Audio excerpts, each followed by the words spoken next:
coração. Abra sua Bíblia em Atos capítulo 10. Nós estamos numa exposição sequencial do livro de Atos e chegamos já ao capítulo 10 de Atos.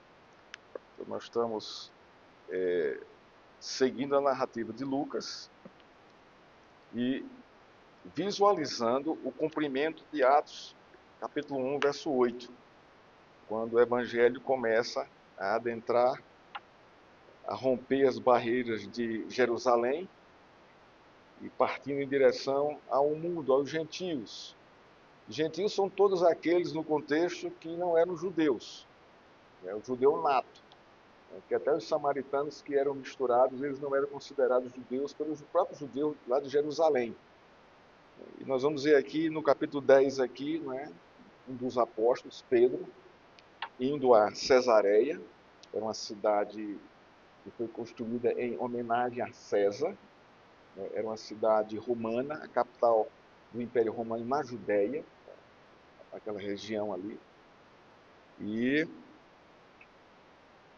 lá morava esse Cornélio que nós vamos conhecer aqui agora. Mas o que nós vamos perceber aqui no livro, no capítulo 10, antes da nossa introdução aqui, uma breve contextualização, é o Evangelho saindo de Jerusalém e partindo para o mundo. A gente vai perceber isso muito claramente na vida de Paulo, Paulo era um judeu, levantado por Deus, provavelmente de fala grega, e que vai alcançar esse mundo gentio. Ele chega até, dizem, que ele chega até a Espanha.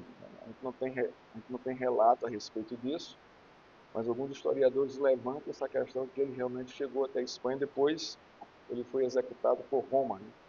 E a causa da sua execução foi justamente o Evangelho de Cristo. Então vamos ler o capítulo 10.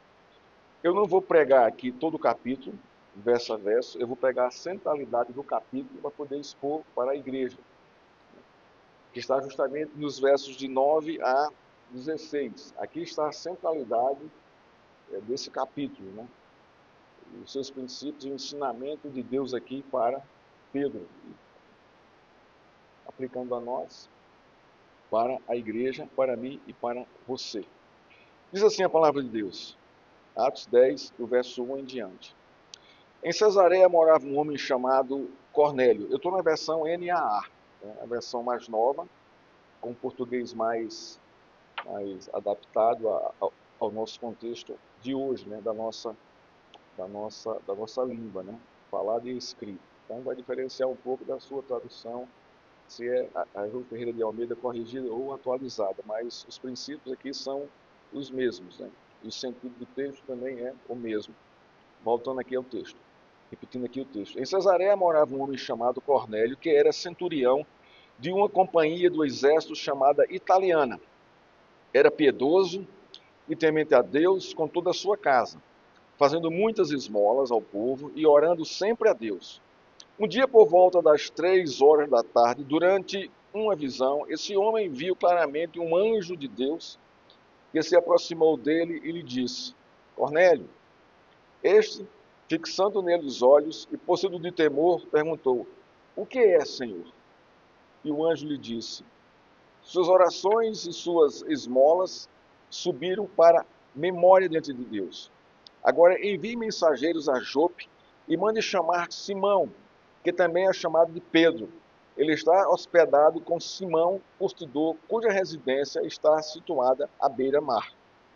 Logo que o anjo lhes falava, se retirou Cornélio, chamou 2 dos seus servos e um soldado piedoso dos que estavam a seu serviço, e depois de lhes explicar tudo, mandou que fossem a Jope. Então a primeira cena aqui é em Cesareia. O anjo falando com Cornélio, e Cornélio obedecendo a palavra do anjo, mas o anjo não respondeu a pergunta de Cornélio. O anjo deu outra resposta. Ele perguntou: O que é, Senhor? Então, o anjo não responde o que é, mas eu vou te dizer o que é que você vai fazer. Verso 9. No dia seguinte, enquanto eles viajavam e já estavam perto da cidade de Jope, Pedro subiu ao terraço por volta do meio-dia, a fim de orar. Estando com fome, quis comer, mas enquanto lhes preparava a comida, sobreveio-lhe um êxtase. Viu o céu aberto e um objeto como se fosse um grande lençol que descia do céu e era baixado à terra pelas quatro pontas, contendo todo tipo de quadrúpedes, répteis da terra e aves do céu. Todo tipo aqui são animais puros e impuros, no contexto do texto aqui. E ouviu-se uma voz que se dirigia a ele: levante-se, Pedro, mate e coma. Mas Pedro respondeu: de modo nenhum, Senhor, porque nunca comi nada que fosse impuro ou imundo. Pela segunda vez, a voz lhe falou: não considere impuro aquilo que Deus purificou. Então, a voz já tinha dito a Pedro essas mesmas palavras. Aqui foi pela segunda vez. Verso 16. Isso aconteceu 3 vezes. A mesma coisa. Essas mesmas palavras. E em seguida, aquele objeto foi levado de volta para o céu. Enquanto Pedro estava perplexo sobre qual seria o significado da visão, eis que os homens enviados por Cornélio, tendo perguntado pela casa de Simão, pararam junto à porta. Então aqui a narrativa começa a explicar a visão, o que significava a visão, e o que significava a visão para Pedro, e o que significava o que Deus havia purificado. Chamando, perguntaram se ali estava hospedado Simão, que também era chamado Pedro. Enquanto Pedro meditava a respeito da visão, o Espírito lhe disse: estão aí 3 homens à sua procura. Portanto, levante-se, desça e vá com eles sem hesitar, porque eu os enviei. Então, aqui você viu que há mais uma incisão aqui. Sem hesitar. Não me questione. Não questione. Vá embora. Então Pedro desceu e disse àqueles homens: eu sou a pessoa que vocês estão procurando. O que os traz até aqui? Então disseram: o centurião Cornélio, homem reto temente a Deus, e tendo bom testemunho de toda a nação judaica, foi instruído por um santo anjo a mandar chamar você para a casa dele e ouvir o que você tem a dizer. Pedro então convidou-os a entrar e hospedou. Veja que Pedro começa a entender já aqui o que está acontecendo. No dia seguinte, Pedro se aprontou e foi com eles. Também alguns irmãos dos que moravam em Jope foram com ele. No dia seguinte, Pedro chegou a Cesareia. Cornélio estava esperando por ele, tendo reunido os seus parentes e os amigos mais íntimos. Quando Pedro estava por entrar, Cornélio foi ao seu encontro e, prostrando-se aos pés dele, o adorou. Mas Pedro o levantou, dizendo: levante-se, porque eu também sou apenas um homem. Falando com ele, Pedro entrou, encontrando muitos reunidos ali, a quem se dirigiu, dizendo: vocês sabem que um judeu está proibido de se juntar a um gentio ou de entrar na casa dele. O que foi que a visão fez? Quebrou isso aqui. Pedro era consciente do que estava acontecendo. Né? Agora pergunto: por que motivo vocês mandaram me chamar? Cornélio respondeu. A gente vê aqui que aqui ainda há um momento de tensão. Né? Pedro ainda está resistindo aqui aos gentios, né? Esse contato com eles. Faz 4 dias que, mais ou menos por esta hora, às 3 da tarde, eu estava orando em minha casa. De repente, se aproximou diante de mim um homem vestido com roupas resplandecentes, que disse: Cornélio, a sua oração foi ouvida e as suas esmolas foram lembradas na presença de Deus. Envie, pois, alguém a Jope e mande chamar Simão, que também é chamado de Pedro. Ele está hospedado na casa de Simão Curtidor, à beira-mar. Portanto, sem demora, mandei chamá-lo. E você fez muito bem em vir. Agora estamos todos aqui na presença de Deus, prontos para ouvir tudo o que o Senhor ordenou a você. Então Pedro começou a falar e disse: reconheço por verdade que Deus não trata as pessoas com parcialidade. Pelo contrário, em qualquer nação, aquele que o teme e faz o que é justo, é aceitável. É quando ele começa a entender aqui a visão do lençol aqui e aquelas palavras lá, né? Não torne impuro que Deus purificou. Esta é a palavra que Deus enviou aos filhos de Israel, anunciando-lhes o evangelho da paz por meio de Jesus Cristo. Este é o Senhor de todos.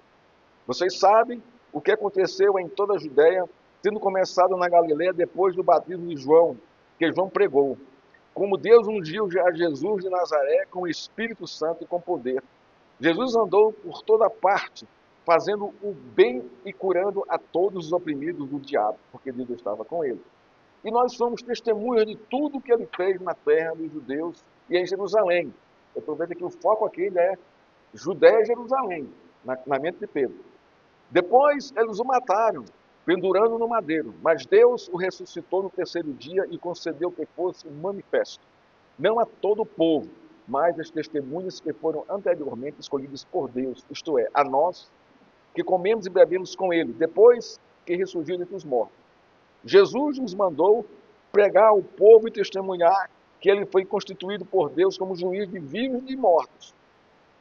Dele, todos os profetas dão testemunho de que por meio do seu nome, todo o que nele crê recebe remissão do pecado. Estou vendo que o discurso de Pedro aqui é totalmente cristocêntrico. Pedro não falou de si mesmo. Pedro não falou, né, das suas lutas para poder entrar na casa de um gentio. Né? O foco de Pedro aqui é Cristo. Trouxe aqui toda a missão de Cristo, a sua pessoa e o seu propósito redentivo. 44. Enquanto Pedro falava estas palavras, o Espírito Santo caiu sobre todos os que ouviam a mensagem. E os fiéis que eram da circuncisão, que tinham vindo com Pedro aqui, da circuncisão eram judeus, né? Judeus natos, né? Da circuncisão, judeus. Vindo com Pedro, admiraram-se, porque também sobre os gentios foi derramado o dom do Espírito Santo. Eis aqui o cumprimento da visão do lençol para Pedro. Pois eles os ouviram falando em línguas, engrandecendo a Deus, como Atos 1:8. Tem uma repetição de Atos 1:8. Então Pedro disse: será que alguém poderia recusar a água e pedir que sejam batizados, estes que, assim como nós, receberam o Espírito Santo?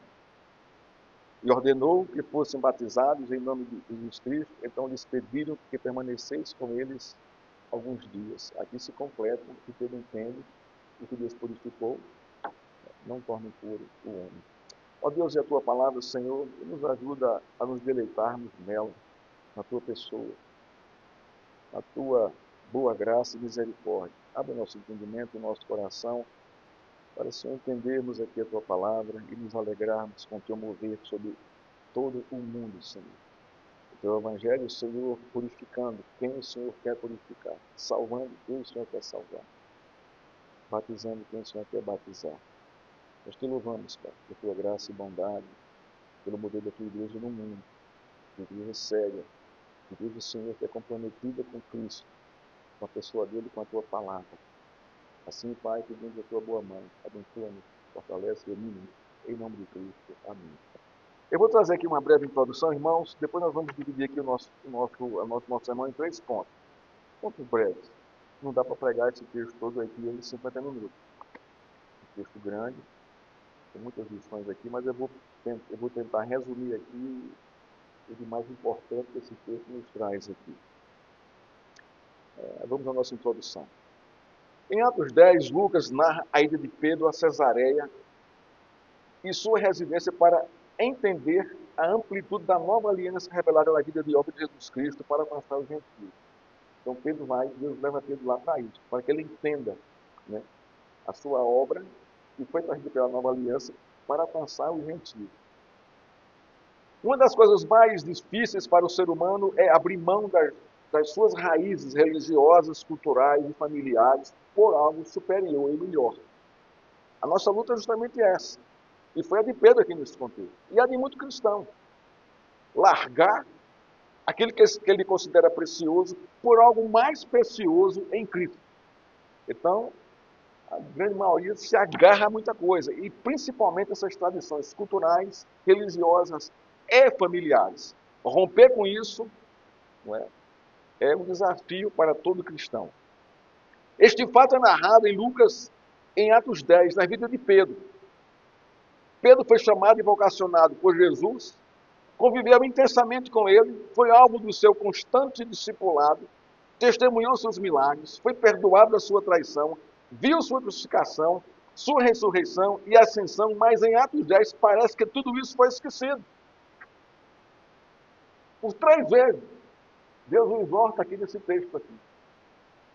O cerimonialismo do judaísmo haviam criado raízes no coração de Pedro, a ponto dele resistir para levar o evangelho de Cristo aos gentios, como ele fala aqui no texto. Não é permitido que um judeu entre na casa de um gentio. A ida de Pedro a Cesareia não foi espontânea, nem de livre obediência a Atos 1:8. Pedro resistiu à ordem de Jesus para ir a Cesareia conforme ele estava conformado à lei cerimonial para não se contaminar com os gentios. O cerimonialismo da lei, revelado em Levítico por Moisés, era a pedra de tropeço no caminho de Pedro. Pedro ainda estava preso ao cerimonialismo da lei, até metade aqui do capítulo 10. Ele só vai entender isso no finalzinho, quando ele começa a pregar para Cornélio e há a manifestação do derramamento do Espírito Santo ali e a salvação na casa de Cornélio. Após a visão do lençol e das palavras de Cristo, insistindo com ele num tema que Cristo já havia dito: eu purifiquei, não torne impuro.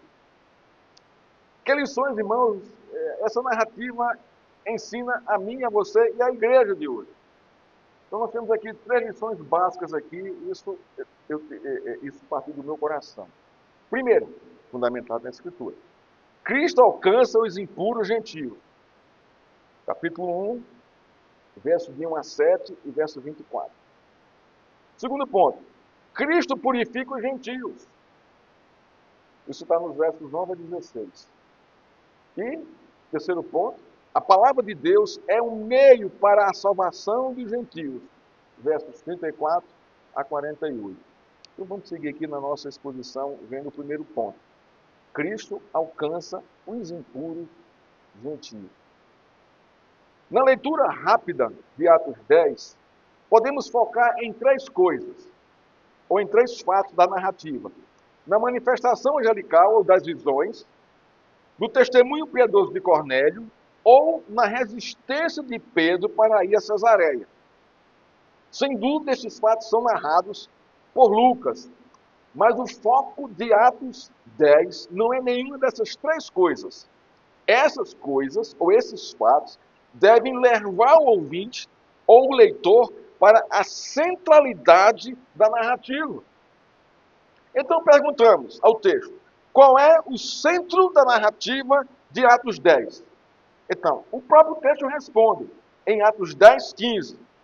E é Deus quem purifica pecadores. Ou em outras palavras, não considere impuro aquilo que Deus purificou. Então, o foco central dessa narrativa é Deus purificando, salvando, alcançando os gentios. Que para o povo judeu, que para Pedro era um povo impuro. Então, se Deus purificou Pedro, não é você que vai tornar esse povo impuro. Em outras palavras, o tema central: a graciosa salvação de Deus para os gentios, ou alcançando os gentios. Aí vem outra pergunta: quem é Cornélio aqui no contexto do texto, aqui, irmão? Vamos conhecer Cornélio. Para a estrutura religiosa judaica, Cornélio era um ninguém, impuro, que todo judeu, cumpridor da lei, deveria evitar. Ele que Pedro aqui está evitando. Ele era, conforme o texto, um centurião, um comandante de 100 soldados romanos da guarda italiana lá em Cesareia. Para o Império Romano, ele era um cidadão graduado pelo exército do Império, como comandante. Ele tinha uma família, está nos versos 2 e 24, tinha um status social elevado na sociedade romana, versos 2. Hernandes Dias Lopes, comentando esse texto, em seu livro de Atos, comentando aqui esse texto, ele trata aqui 7 características de Cornélio. um soldado graduado, um homem generoso, um homem piedoso e temente a Deus, um homem de coração, né, quebrantado, um líder familiar exemplar, um homem de influência, um homem disposto a agradar a Deus. Então, ele traz essas 7 características de Cornélio aqui nos versos aqui 1 e 2 aqui, e de fato, isso aqui está muito claro. Mas para a cultura religiosa judaica, era um oficial romano, impuro, gentil, invasor e destruidor da cultura e da tradição religiosa judaica. Então, essa era a mentalidade do judeu com relação ao Império Romano. Mesmo tendo todas aquelas virtudes enumeradas por Hernandes, né, ele, para os judeus, era um homem impuro. Era um gentil, irmão. Ele morava em Cesareia, cidade sede do governo romano na Judéia. Simon Kistemaker é outro comentarista que comenta sobre esse texto, ele diz o seguinte, sobre Cornélio. Era um homem que adorava a Deus, mas não era aceito na comunidade judaica. Não ia jamais ser aceito. Porque a lei dizia para não se misturar com o gentio, né? Agora preste atenção, irmãos, aqui nessa questão do centurião. Não foi a primeira vez que o evangelho alcançou um centurião romano. Não foi a primeira vez, isso aqui já é a terceira vez. A primeira vez foi em Cafarnaum, em Mateus 8,5. Um centurião intercede a Jesus por seu servo que está à morte. Jesus o atende, envia sua palavra e esse servo ele é curado. E Jesus diz, nunca vi uma fé como essa, porque o centurião creu na palavra de Jesus Cristo. A segunda vez foi na crucificação de Cristo, em Jerusalém, em Mateus 27:54. O centurião disse, quando olhou para Cristo crucificado, verdadeiramente, este era Filho de Deus. Os 2 aqui foram alcançados pelo Evangelho. E agora o terceiro. A terceira foi em Cesareia, com Pedro em 10. Nesta narrativa, Lucas revela o nome do centurião, Cornélio. Nas outras, não. Nas outras não, mas o fato é, o Evangelho de Cristo alcançou todos os 3 centuriões, gentios, cidadãos romanos, latinos. Cristo, sendo um judeu nato, acolheu os gentios desde sempre, dando exemplo, mas para Pedro, a realidade da graça salvadora de Cristo para os gentios ainda estava distante, encoberta, obscura.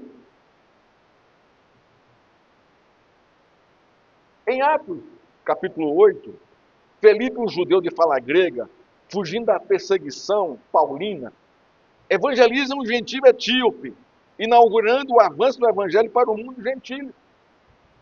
Em Atos 10, Pedro é o instrumento de Cristo para esse avanço. O que é interessante, irmãos? Que Filipe estava residindo em Cesareia. Vocês viram isso no capítulo 8. Ele sabe por causa da perseguição de Paulo e acaba chegando em Cesareia e lá se estabelece. Mas o fato aqui é que Jesus não chamou Filipe para ir à casa de Cornélio. Mandou chamar Pedro. Chamou Pedro. O Evangelho de Cristo, no poder do Espírito Santo, vai além de Jerusalém, alcançando os gentios, os confins da terra. Nesse contexto, estamos eu e você. Nós, eu e você. Agora, presta atenção aqui, irmãos. Não foi você que foi a Cristo. Não foi você que aceitou Cristo. Foi Cristo que cruzou o seu caminho, ou o meu caminho, e nos converteu a Deus por meio do seu Evangelho. Não somos nós que aceitamos a Cristo, mas foi Ele quem nos amou primeiro e nos aceitou graciosamente, por meio da sua graça e misericórdia. Toda a ação da salvação, assim como a de Cornélio, é de Cristo, por meio do Espírito Santo, mediante a pregação da sua palavra. Cornélio tinha várias qualidades morais e espirituais, mas essas qualidades não foram capazes de promover sua salvação. Foi necessário ele ouvir o Evangelho de Cristo pregado por um judeu ortodoxo chamado Simão Pedro. Aqui está, irmãos, a primeira tese, a primeira conclusão da nossa tese. Cristo alcança os impuros por meio dos seus servos e através do seu evangelho. Segundo ponto, versos 9 a 16. É o contexto central aqui da narrativa. Cristo purifica o gentio. Preste atenção, irmãos. Nós não purificamos nada, nem a nós mesmos. Muita gente tem o costume, eu vou consagrar isso aqui, eu vou purificar isso aqui, objetos, coisas. Não faça isso. Isso não tem fundamentação bíblica. Deus purifica pessoas, não coisas. Você deve saber usá-las. Você deve saber administrar suas posses, seus bens. Mas purificar isso aí, está fora. Isso é uma heresia. Deus nos purificou para as boas obras. Dentre elas, a nossa administração dos nossos bens.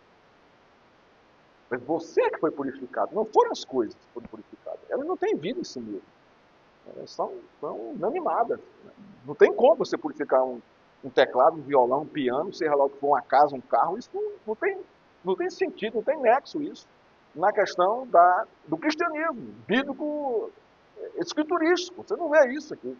Houve no Velho Testamento, houve, mas ali era lei cerimonial. Isso foi rompido por Cristo. Não existe mais isso. Então, não está em nós o poder de purificar coisas ou pessoas, ou de separar o joio do trigo ou o puro dos impuros. Não está sobre nós esse poder. Não fomos chamados para isso. Porque é Deus quem purifica as pessoas, os gentios, os judeus também. Pedro não entendia essa verdade. Cornélio e Cesareia não estavam em sua agenda para uma visita pastoral e para a evangelização. A agenda de Pedro só tinha espaço para os judeus cristãos de Jerusalém. Para estes havia visitação e evangelização. É tanto que ele estava em Jope, à beira-mar, na casa de Simão Curtidor, um judeu nato, depois de ser instrumento de Cristo para a ressurreição de Dorcas, uma discípula judia de Jesus. Olha a facilidade que Pedro foi à casa de Dorcas, lá em Jope. E olha a dificuldade para ir a Cesareia na casa de Cornélio. Foi necessário ele ter uma visão para poder abrir a mente. Porque Dorcas era uma judia discípula de Cristo. Então lá foi muito tranquilo. Judeu com judeu aqui está falando, mas para Cornélio a coisa foi difícil. E é isso que Lucas quer mostrar, irmão. No capítulo 8 e no capítulo 10. O capítulo 9 ali é a conversão de Saulo. Então a igreja estava em paz porque Saulo tinha sido convertido. Mas o fato é que na narrativa, né, Lucas começa a mostrar essa dificuldade dos judeus sair para alcançar os gentios. Por que podemos dizer que Simão Curtidor é um judeu nato? Como diz aqui. Porque o seu nome é mencionado em hebraico. Nos originais, por isso que é bom o original. Você está sempre com o original e com o português. Né? É interessante, vai lá e chama Simão Pedro. Ele está na casa de Simão Curtidor. Você vê que o primeiro nome ali é hebraico. Então, para Cornélio entendeu que era um judeu. Que ele estava enviando gentios à casa de gente judia, ortodoxa. Então, era também rompendo na cabeça de Cornélio, né, essa rejeição do povo judeu que ele tinha lá. Né? Esse fato é impactante na narrativa, pois existem dois nomes em hebraico no texto, Simão Pedro e Simão Curtidor. E está aqui de propósito, para revelar isso. Isso nos leva primeiro à ordem do anjo para Cornélio, nos versos 5 e 6. O anjo está dizendo a Cornélio o seguinte, em outras palavras, você como gentio vai chamar um judeu para ser evangelizado por ele. Ele está na casa de outro judeu também, do mesmo nome, Simão. Então olha a dificuldade para Cornélio. Mas ele resistiu? Não, ele mandou logo. Há duas quebras de paradigmas nessa narrativa de Lucas. A primeira, É a busca de um gentio por um judeu para ouvir o evangelho de Cristo. E a segunda quebra é a ida de um judeu à casa de um gentio para pregar o evangelho da salvação de Cristo para ele e sua família. Olha que coisa linda isso aqui, irmãos. O que é que o Espírito Santo faz? Como ele traz essa. Como ele traz a comunhão entre gentios e judeus por meio do evangelho da pregação de Cristo. Humanamente, irmão, naquele contexto era algo impossível para um judeu fazer isso. Por isso, Lucas revela as duas visões divinas, uma para Cornélio e outra para Simão Pedro. Quem convenceu a ambos de se submeterem à ordem divina não foi o bom senso, mas o Espírito Santo de Deus no coração de ambos, Cornélio e de Simão Pedro. Cornélio se submete, né, sem qualquer questionamento, versos 10, capítulo 10, verso 7. Mas Pedro não recebe a visão de maneira tranquila. Ele se recusa a obedecer. Olha o 10, 16. 3 vezes. Atos 10, 16 diz: Jesus insistiu com Pedro 3 vezes para ele atender e obedecer ao seu chamado. Jesus repetiu 3 vezes para Simão Pedro: não considere impuro aquilo que Deus purificou. A gente vê aqui, né, Pedro também negou a Cristo 3 vezes, confessou a Cristo 3 vezes, e agora está aqui também ouvindo a mesma ordem 3 vezes. A dificuldade de Simão Pedro para atender à ordem de Cristo está ligada à religiosidade da lei cerimonial. Pedro ele estava preso às cerimônias da lei dada por Moisés em Levítico, os sacrifícios, as festas anuais, os dias especiais, a circuncisão e a liturgia do sábado e também a lei cerimonial dos alimentos. No caso aqui ele vai de encontro a isso, aos alimentos aqui. A ordem de Jesus, que Jesus dá a Pedro, não é? Na visão do lençol, cheio de animais quadrúpedos e répteis, foi: levante-se, Pedro, mate e come. Foi uma ordem. Não foi uma negociata. Vamos negociar aqui, Pedro? Não foi isso não, irmão. Há uma ordem aqui, há um imperativo aqui. Pedro respondeu a Jesus no verso 14: de modo nenhum, Senhor, porque nunca comi nada que fosse impuro ou imundo. Está vendo a resistência de Pedro? Houve uma ordem do céu. Imagina isso. Ele disse que não vou fazer. Na segunda vez, Jesus trouxe o entendimento da visão do lençol para Pedro. Não considere impuro aquilo que Deus purificou.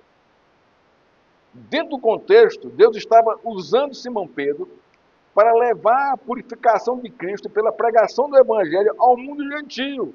Cornélio, sua família e seus parentes próximos, como diz aqui o texto que acabamos de ler. Era Deus quem estava purificando Cornélio, sua família e parentes, e não as obras da lei cerimonial, como estava na cabeça de Pedro. Em outras palavras, Pedro, presta atenção, não é o zelo da lei cerimonial que vai purificar pecadores, tanto judeus como gentios, mas a pregação do Evangelho de Cristo mediante o poder do Espírito Santo. É Deus, mediante a pregação do Evangelho de Cristo, mediante o poder do Espírito Santo, que purifica pecadores e nada mais. Ô irmão, o que ele purificou? De que ele purificou? E por que ele purificou? Isso é tremendo, irmão. Nós somos gentios. Talvez aqui, alguns aqui tenham um pouco da raiz judaica, né, no seu ser, mas você não é judeu puro, você está muito misturado já. Então estava como o povo lá de Samaria, misturado demais, e judeus não consideravam judeu. Mas olha, Cristo, irmão, nos alcançou por meio do seu Evangelho, purificou a nossa vida, transformou a nossa vida, a nossa existência, transformou o nosso coração, o nosso propósito e objetivo, trouxe luz às nossas trevas, nos alcançou por meio da pregação do Evangelho. Alguém pregou para mim ou para você. Não tem outro meio de nós chegarmos, de Cristo nos converter, nos purificar. Tem que haver o Evangelho. Mas o fato é, Cristo nos purificou quando nós não merecíamos absolutamente nada, a não ser a sua justiça e condenação. Nós somos aqui irmãos Cornélios, do contexto aqui. E o Evangelho sendo pregado para a conversão, para a nossa conversão. Que coisa linda isso aqui, irmão. Isso deveria encher o nosso coração de gratidão e alegria. A graça de Cristo nos alcançou e nos transformou para não sermos mais os mesmos homens e as mesmas mulheres, não, sermos pessoas transformadas pelo seu Evangelho, pela sua palavra. Terceiro e último ponto aqui, irmão. A palavra de Deus é um meio para a salvação dos gentios. 34 a 40, né? Aqui estamos encerrando aqui os versos finais da narrativa. Lucas, nos versos 34 a 48, narra a pregação de Pedro e o efeito que ela teve na vida de Cornélio e daqueles que ouviram a mensagem do Evangelho. Ele, sua casa, seus amigos e parentes próximos. O que tinha de especial na pregação de Pedro, que você lê no contexto aqui? A resposta é muito clara: Cristo. Somente, mais nada.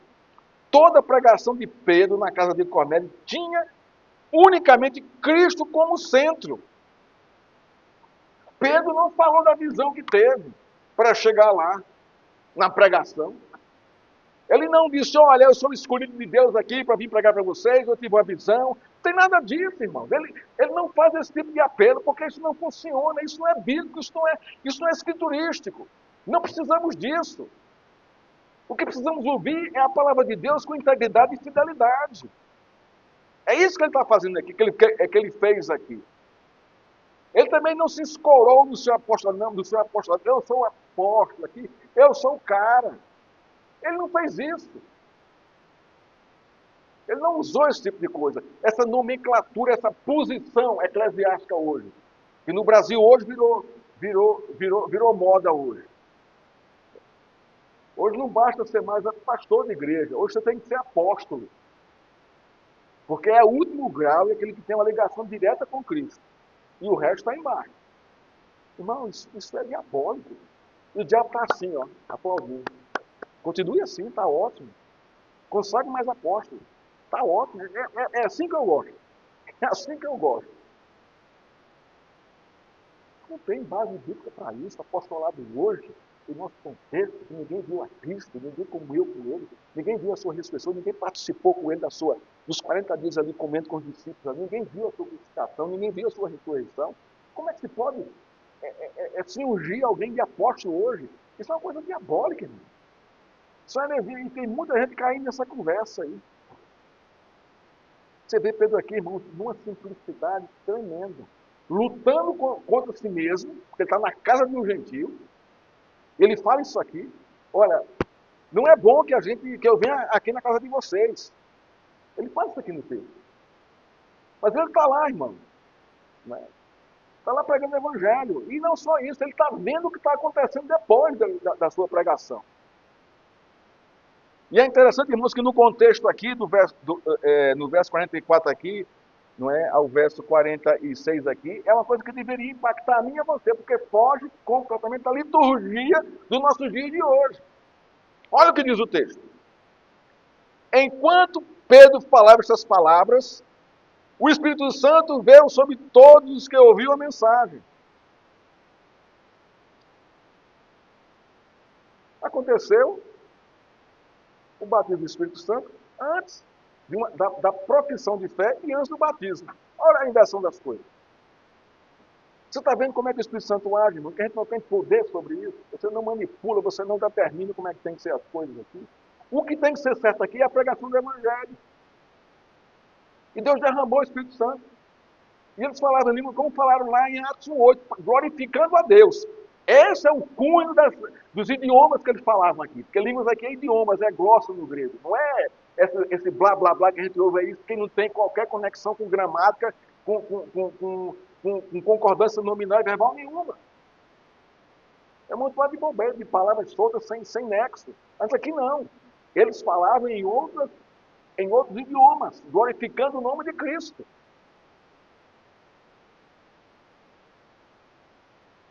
Mas aqui não há uma ordem aqui, uma ordem litúrgica. Não existe isso no mover do Espírito Santo. A ordem litúrgica, eu não estou querendo afirmar que a ordem litúrgica ela é ruim, ela é ótima e deve ter na igreja. Mas nós não devemos policiar o mover do Espírito Santo. Dessa forma aqui.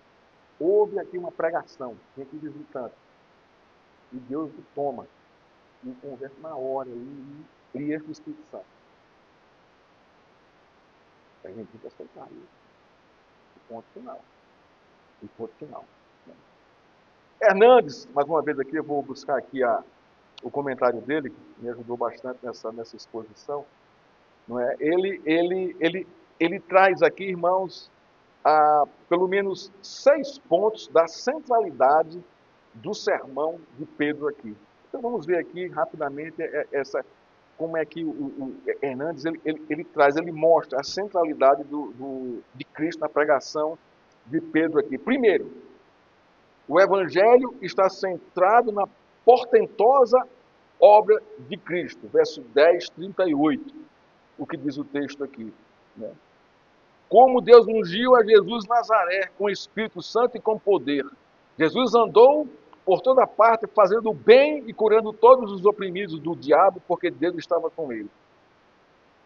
Deus ungiu a Jesus Nazaré com o Espírito Santo e com poder. Isso aqui são palavras de Hernandes, abre aspas. Jesus libertou os cativos, curou os enfermos, libertou os atormentados, perdoou pecados, curou os cegos, limpou os leprosos e ressuscitou os mortos. Aonde Jesus chegava a esperança e a vida. Aonde Jesus está, reina a vida e não a morte. Onde Jesus está, os grilhões são despedaçados. Justamente o que houve aqui. Cristo, o Evangelho, está centrado na pessoa de Cristo. 2, continua em aspas aqui com as palavras de Hernandes Dias Lopes. O Evangelho está centrado na morte de Cristo. Versos 10, 39. E nós somos testemunhos de tudo que ele fez na terra dos judeus em Jerusalém. Depois eles o mataram, pendurando no madeiro. Olha só.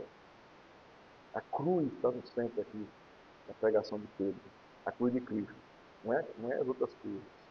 Ele morreu não como mártir, aqui continua Hernandes, mas como nosso substituto. Sua morte foi em nosso lugar e em nosso favor. Ele morreu para que pudéssemos viver. Temos vida pela sua morte. Isso ficou claro para a família de Cornélio e seus parentes e amigos. 3, continua aqui Hernandes. O Evangelho está centrado na ressurreição de Cristo. Versos 40 a 41. Diz assim. Mas Deus o ressuscitou no terceiro dia e concedeu que fosse manifesto não a todo o povo, mas às testemunhas que foram anteriormente escolhidas por Deus, isto é, a nós, que comemos e bebemos com ele depois que ressurgiu dentre os mortos. Isso aqui é um apóstolo. Vimos a morte, vimos a ressurreição, comemos e bebemos com ele. Cristo rompeu as cadeias da morte, venceu o pecado, isso aqui continua Hernandes. A morte e o diabo, ele tirou o aguilhão da morte daqueles a quem ele chama para si. 4. O Evangelho está centrado no senhorio de Cristo. 36 e 42. Hernandes continua falando aqui, nas aspas. Jesus é o Senhor de todo e o juiz de vivos e mortos. Todos comparecerão perante ele para prestar conta da sua vida. Todo joelho se dobrará e toda língua confessará que Jesus Cristo é Senhor para a glória de Deus Pai. Versos 36 e 42. Quinto, ainda nas palavras de Hernandes. O Evangelho oferece remissão de pecados para todo aquele que crê. Isso aqui é lindo demais. Imagina quando a família de Cornélio e lá os seus amigos ouviram essa verdade do Evangelho. Remissão de pecados, irmão. A remissão e o perdão dos pecados, a salvação e a vida eterna não são alcançados pelas obras, nem pela religião, aqui fala Hernandes, mas pela fé em Cristo. Em Cristo. Deus nunca justificou e salvou um judeu ímpio que viveu e morreu impenitentemente, mesmo que pertencesse à descendência de Abraão. Porque cerimonialismo não salva ninguém. Ao mesmo tempo, Deus nunca rejeitou ou recusou um gentio que se arrependesse de seus pecados e cresça em Cristo Jesus como seu Senhor e Salvador. É o caso de Cornélio, sua família, seus parentes, a mim e a você. Por fim, o sexto ponto da centralidade do sermão de Pedro aqui nos versos 34 a 43. Aqueles que recebem o Evangelho, esses recebem o Espírito Santo e devem ser integrados à igreja. Os gentios, continua aqui, Hernando, os gentios creram e foram batizados com o Espírito Santo e imediatamente foram também batizados com água e integrados à igreja. Cornélio e toda a sua casa foram convertidos e batizados com o Espírito Santo e receberam também o batismo com a água. Na casa de Cornélio, Deus concede o Espírito mediante a manifestação de poder, mesmo antes do batismo, sem uma conversão ainda expressa. Irmãos, e por fim, está aqui no finalzinho do verso 8. Olha o efeito, o efeito na vida dessa família aqui. Então, lhe pediram que permanecesse com eles alguns dias, não mais na casa de Simão Curtidor, mas agora Pedro permanecendo na casa de Cornélio, um centurião gentil, salvo, mediante a graça e o poder de Deus. Conclusão, irmãos. Deus usa um judeu conservador da lei cerimonial para alcançar uma família gentia fora de Jerusalém por meio da pregação do Evangelho de Cristo. Não há impossíveis para Deus, nem existe impossíveis para Deus. Nem para o alcance do seu Evangelho, nem para a transformação que ele produz na vida das pessoas. Todos nós testemunhamos a sua palavra, no poder do Espírito Santo. Fomos chamados para isso. Fomos chamados para isso. 1 Pedro,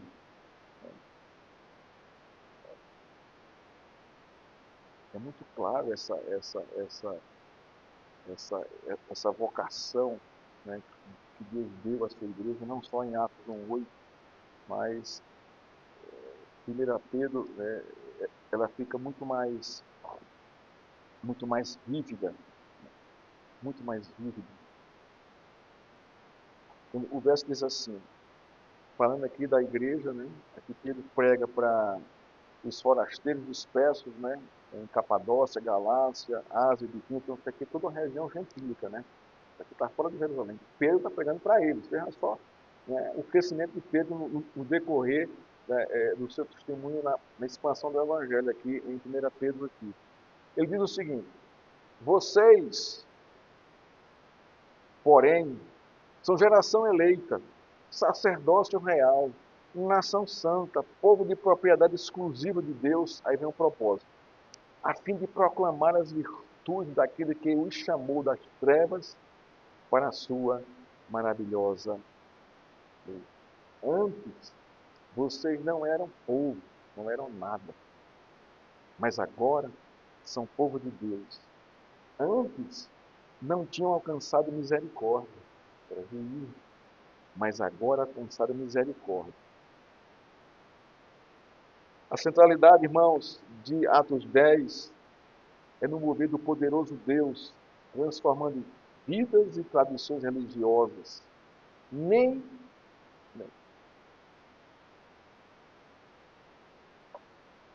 Não são, irmãos, as boas ações, que salvam o pecador, nem a sua moralidade, nem seu autoconceito social. Só é somente si. O Evangelho de Cristo tem o poder de transformar o coração do infiel pecador, seja ele judeu, seja ele gentil, seja ele quem for. Por isso, testemunhe e pregue o Evangelho de Cristo. Esse é o nosso papel. Vamos ficar de pé? Vamos orar ao Senhor. agradecendo a tua palavra. Ó Deus, obrigado, Senhor, pela tua palavra, que impacta a nossa vida, Senhor, que revela, Senhor, o alcance do teu evangelho que chegou até nós. Éramos, Senhor, cegos, perdidos em trevas, e aprova o Senhor nos alcançar por meio do teu evangelho, pela pregação de um servo ou de uma serva do Senhor em nossa vida. Assim como o Senhor usou a Pedro para alcançar, Senhor, a Cornélio e sua família e seus parentes próximos. Ó Deus, nos use, Senhor, da mesma forma, para testemunharmos o teu nome, tendo a consciência, Senhor, da nossa identidade, geração santa, nação eleita, povo de propriedade exclusiva do Senhor. E nos dá a graça, Senhor, de introspectar o propósito, Senhor, de sermos consumidos por esse propósito, de proclamar as tuas virtudes, Senhor, que nos chamou das trevas para a tua luz em Cristo Jesus. Obrigado por quem tu és. Obrigado por tua igreja, Senhor. Que a graça do nosso Senhor Jesus Cristo, que o amor do Pai, e que as justas consolações do Espírito Santo esteja com esta igreja, com o povo, com todo o povo disparado por essa terra, até a volta de Cristo. Vem, Senhor, vem buscar a tua igreja. Amém.